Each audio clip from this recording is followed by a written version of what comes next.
সকলকে জয় যিশু। সুপ্রভাত।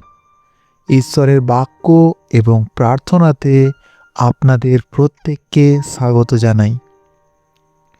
বাইবেল পাঠ, গীত সংহিতা ৬২ অধ্যায় ৫ পদ।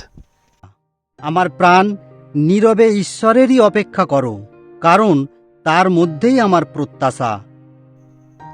পর্যবেক্ষণ, আজ যদি অপেক্ষা করতে করতে ক্লান্ত হয়ে যাও, মনে রেখো আশা মানুষের থেকে নয়, ঈশ্বরের থেকে আসে।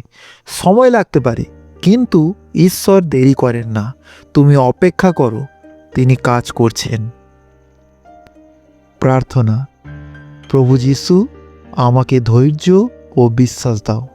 অপেক্ষার সময়ে আমার হৃদয়কে শক্ত করো। আমার আশা তোমার মধ্যেই স্থির রাখো। এই প্রার্থনা যিশুর নামে চাই। Amen, amen, amen. আসুন আমরা এই বাক্য এবং প্রার্থনার মধ্যে কিছু ঘোষণা করি। ঘোষণা। আমি ঘোষণা করছি, আমার আশা ঈশ্বরের মধ্যে। আমি হতাশ হব না, আমি অপেক্ষা করব। ঈশ্বর আমার পক্ষে কাজ করছেন।